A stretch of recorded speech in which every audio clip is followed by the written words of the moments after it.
ሰላም ጤና ይስጥልኝ ውድ የቻናሌ ተከታታዮች እና እንዲሁም ወደፊት የዚህ ቻናል አባል ለምትሆኑ ሁለት መልእክቶችን ለማስተላለፍ ነው የመጣሁት። መምህር መሐመድ ነኝ ከማሜ ማትስ ዩቲዩብ።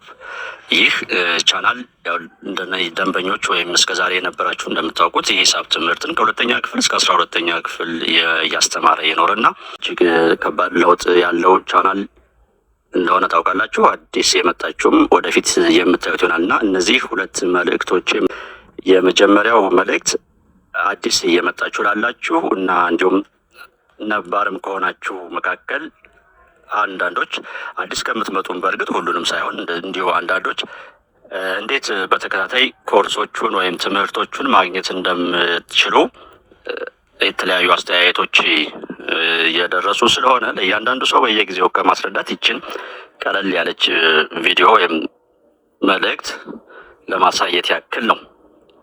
እንግዲህ በዚህ በኔ ቻናል ላይ ከገባን በኋላ እያንዳንዱ የክፍል ደረጃ ሶስተኛ ክፍል ተማሪ ያለው ልጅ ሆም ላይ በቀጥታ ገብቶ የሶስተኛ ክፍል ትምህርትን ብቻ ለማግኘት ሆም ላይ ቢገባ እነዚህን ትምህርቶች ተዘበራርቀው ስለሚያገኛቸው ከሌላ ኮርሶች ጋር እንዴት የሶስተኛ ክፍልን ብቻ እና በተከታታይ ከምዕራፍ 1 ጀምሮ እስከ መጨረሻ ድረስ በተከታታይ በክፍል እንዴት መጠቀም እንደሚችል ሶስተኛን ክፍል እንደ ምሳሌ አድርጌ ነው እሱን የማሳይበት የመጀመሪያው ፓርት ሲሆን፣ ሁለተኛው መልእክቴ ደግሞ አሁን ክረምት መጪ ስለሆነ በዚህ በክረምት ጊዜ ውስጥ እረፍት ሲደመር ትምህርት እንዴት አድርገን እናስኬደው ነው። ሁለት አይነት ሀሳብ ይመጣልኛ። እኔ ያስኳቸው የተለያዩ መንገዶች አሉ። ለትምህርቶቻችን አጋዥ የሆኑ መልእክቶችን እያስተላለፍን ትምህርቶችን ኮመን ኮርስ የሆኑ የጋራ የሆነ ሀሳብ የማንጸባርቅበትን ሀሳብ አለኝ። እናንተም ደግሞ በኮሜንት ላይ እነዚህ ነገሮች ቢኖሩ ብላችሁ የምትሰጡኝ ሀሳብ ካለ እነሱን ጨምሬ በምን አይነት መልኩ ክረምቱን እንደምናሳልፍ ይሄ ነው ሁለተኛው መልእክት። የሁለተኛው መልእክት እዚህ ላይ ያበቃል። መጀመሪያው ግን እንዴት ወደ እኔ ቻናል ገብቶ እና የፈለገውን የክፍል ደረጃ አግኝቶ በተከታታይ እንዴት ማግኘት እንደሚችል እሷን ላሳይና የዚህ ቪዲዮ መልእክት እዚህ ላይ ያበቃል። ወደ ትዕይንቱ እንግባና እንጨርስ። በሌላ ቻናል ገብቼ ነው እንግዲህ እዚህ ጋር MAME ማሚ ማትስ ያው እዚህ ጋር ስላለ ያው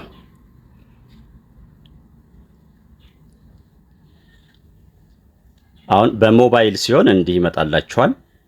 አንዳንዴ በላፕቶፕ ኮምፒውተር ሲሆን ደግሞ ከላይ የሚጨምረው ነገር ይኖራል። ኤኒዌይስ ለሁሉም ነገር መፍትሄው ይህ ከመጣ በኋላ ይቺ የምትመለከቷት አርማ የኔ የማሚ ማትስ ዩቲዩብ አርማ ነች፣ ሎጎ እና ሎጎዋን አንድ ጊዜ ልንካት። ያው እንዲህ ይመጣል እና እቺን ሸርተት ሳደርጋት ኤንኤስኤች እስከምትመጣል እዚህ የምትመለከቷቸው ሆም፣ ሾርት፣ ላይቭ፣ ኮርስ፣ ፕሌሊስት፣ ፖስት የሚሉ አሉ። አሁን እኔ እዚህ ሆም ላይ ነው ያለው። እንደምታዩት እዚህ ሆም ላይ እንዲህ ብንሄድ እንደምትመለከቱት የተዘበራረቀ ነው። በፕሌሊስት በክፍል በፋይል ነው የፈለኩት። ስለዚህም ፕሌሊስት ላይ ገባና እነዚህ የምታዩቸው ፋይሎች ናቸው። የምን ፋይሎች? እንደምታዩት ከፊት ለፊት ተጽፈው ታዩዋቸዋላችሁ። እንግዲህ ቅድም የስንተኛ ክፍል የሶስተኛ ክፍል ብያለሁና እስኪ ሶስተኛ ክፍል የሚል ልፈልግ። እንደምትመለከቱት እያንዳንዳቸው በውስጣቸው ፋይሎች። አሁን እዚህ ግሬድ 11 የሚል ኦልድ ካሪክለም በአሮጌው ማለት ነው 23 እዚህ ጋር ታየ። እስካሁን ድረስ ባለው ቪዲዮ 23 የአሮጌው 11ኛ ክፍል።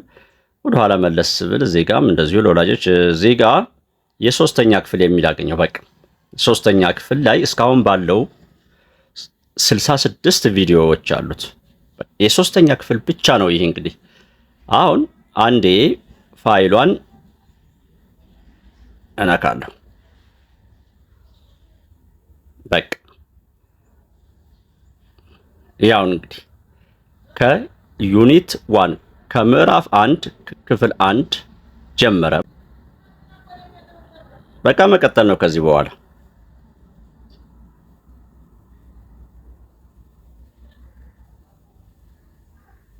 ወደ ምዕራፍ 2 ገባን አይደለም? ወደ ምዕራፍ 2 ገባን። ሰዓት ለማሳጠር ያክል በቃ በዚህ መሰረት ይቀጥላል እና ይችን ቀስቷን ስነካ ወደ አንድ ቤተሰብ 3ኛ ክፍል ብቻ ሳይሆን 4ኛ ክፍል ካለው ደግሞ ያውና 4ኛ ክፍል ደግሞ መፈለግ ነው ወርታች። ነገር ግን እንዳጋጣሚ 3ኛ ክፍል ጎን አገኘሁት። አንዳንዴ ጎን ለጎን ላይሆን ይችላል። ያው 4ኛ ክፍል ደግሞ እስካሁን ባለው 85 ቪዲዮዎች አሉት። እስካሁን ባለው አሁንም እችን ፋይል ብነካ 85ቱ ቪዲዮዎች ይዘረዘራሉ። ከምዕራፍ 1 ይጀምራሉ። ይህን ይመስላል ውድ የዚህ ቻናል ተከታዮቼ። በየክፍል ደረጃችሁ እንዳሻችሁ ያሻችሁን ኮመን ኮርሶች አሉ፣ የጋራ የሆኑ ፋይሎቹን ሁሉንም ለማየት ሞክሩ። ከ2ኛ እስከ 8ኛ ክፍል የጋራ የሆኑ ሀሳቦች የሚቀመጡበት ፋይል አለ። ወላጅ ቤተሰብ የሆናችሁ ደግሞ ለወላጆች አለ፣ የምክክር ፋይሎች አሉ። እንደዚህ ይዋቸው። መምህር መሐመድ ነኝ ከማሜ ማትስ ዩቲዩብ። ለዛሬ እዚህ ላይ ያበቃለሁ። ግን እንደነገርኳችሁ መልእክታችሁን አሁን ክረምቷን ምን ላይ ብናተኩር የማንኛውም የክፍል ደረጃ ቤተሰብ ልትሆኑ ትችላላችሁ። በዚህ ዙሪያ ላይ ወይም ይህን እየሰራን ክረምቱን እናሳልፍ የምትሉኝን ሀሳብ ብትሰጡ እኔ ከያዝኩት ሀሳብ በተጨማሪ አድርጌ እጠቀምበታለሁ። እስከዚያው ቻው።